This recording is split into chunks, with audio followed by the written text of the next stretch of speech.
Hi friends, this is sorry cinema bus அப்டேட்டில் அடுத்தது ஒரு முக்கியமான ஒரு அப்டேட்டோடு வந்திருக்குங்க.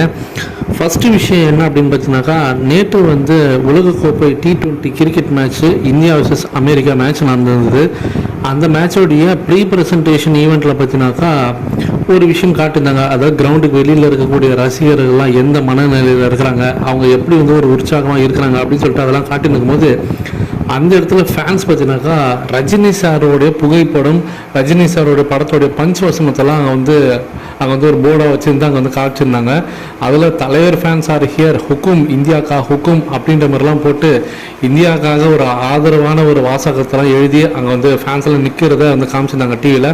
அதை பார்த்தா காம்பேரிங் பார்த்தீங்கன்னாக்கா உடனே வந்து சடகம் பண்ணுற ரமேஷ் என்ன சொல்லியிருந்தாருன்னா, போடா ஆண்டானே நம்மகிட்ட தான் இருக்கிறாரு அப்படின்ற மாதிரிலாம் பார்த்தீங்கன்னா படையப்பா படத்தோடைய பஞ்சவசனத்தெல்லாம் பேசி பயங்கரமாக எக்ஸைட்டிங்காக பேசியிருந்தார். ஸோ தலைவர் ஃபேன்ஸ் எப்போதுமே எங்கேயுமே இருக்கிறாங்க அப்படின்றது இது ஒரு சிறந்த ஒரு எடுத்துக்காட்டுது.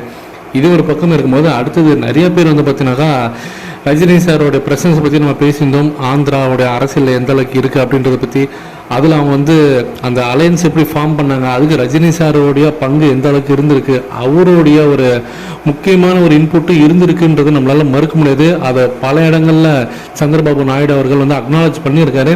நேற்று அவர் வந்து பார்த்தீங்கன்னா ரஜினி சாரோட பேரை மென்ஷன் பண்ணி தலைவான்னு குறிப்பிட்டு அவர் வந்து ஒரு மகிழ்ச்சி வந்து வெளிப்படுத்தியிருந்தார், நன்றிகள் தெரிவிச்சிருந்தார் ட்விட்டரில்.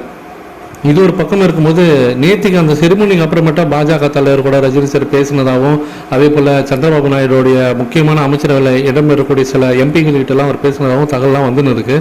இந்த நேரத்தில் எந்த அளவுக்கு இவங்க வன்மம் பிடிச்ச அழகிறாங்கன்னு தெரியல. ஹேட்டர்ஸ் உடனே பார்த்தீங்கன்னாக்கா ரஜினி சாருக்கு வந்து கவர்னர் பதவி காத்திருக்கு, அவர் அடுத்தது கவர்னர் பதவி தரப்போறாங்க, ஸோ அவர் கவர்னராக போக போறாரு, அதுக்கு தான் இந்த மாதிரி இதெல்லாம் செய்கிறாரு.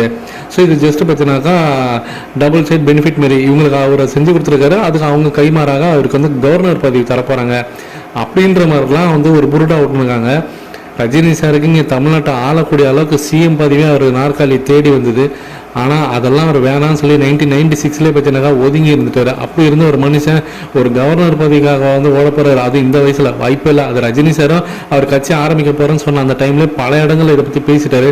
இதை பற்றிலாம் நம்ம திரும்ப அதை பேசினுங்க வேணாம்னு நினைக்கிறேன். எனக்கு தெரிஞ்சு இதெல்லாம் வந்து ஒரு இந்த டெங்கு காய்ச்சல், பறவை காய்ச்சல்லாம் வரும் பார்த்தீங்களா, அந்த மாதிரி ஒரு சீசன் தலைவரை பற்றி ஏதாவது அரசியல் ரீதியாக ஏதாவது ஒரு நல்ல நியூஸ் வந்துட்டா போதும், உடனே இந்த மாதிரி தூக்கிட்டு வந்தாங்க. அவருக்கு வந்து பிரசிடென்ட் பதவி தரப்போறாங்க, அவருக்கு வந்து கவர்னர் பதவி தரப்போறாங்க அப்படின்னு சொல்லிட்டு தூக்கிட்டு வந்தாங்க இந்த ஹேட்டர்ஸ்லாம். ஆக்சுவலாக ரஜினி சார் வந்து ஒரு சின்ன இன்புட் கொடுத்துருக்காரு, அவரோட ஐடியாவை சொல்லியிருக்காரு. அதை சந்திரபாபு நாயுடு அவர்கள் பார்த்தீங்கன்னா ஒர்க் அவுட் பண்ணி அதற்கான ஒரு பிளானை எக்ஸிக்யூட் பண்ணி அவர் இன்னைக்கு ஆட்சியை பிடிச்சிருக்காரு அப்படின்னு சொல்லணும். ஸோ இது வந்து பார்த்தீங்கன்னா அரசியல் ரீதியாக ஒரு நல்ல விஷயமா நம்ம பார்க்கலாம். அதை தாண்டி இதில் வந்து வேற ஏதாவது பெருசாக ஏதாவது இருக்குமா அப்படின்னு பார்த்தீங்கன்னா கண்டிப்பாக இது எனக்கு தெரிஞ்சு இல்லைன்னு தான் நான் சொல்வேன். இதை பற்றி உங்களோட கருத்துக்கள் என்ன அப்படின்றத மறக்காம கீழே சொல்லுங்க ஃப்ரெண்ட்ஸ்.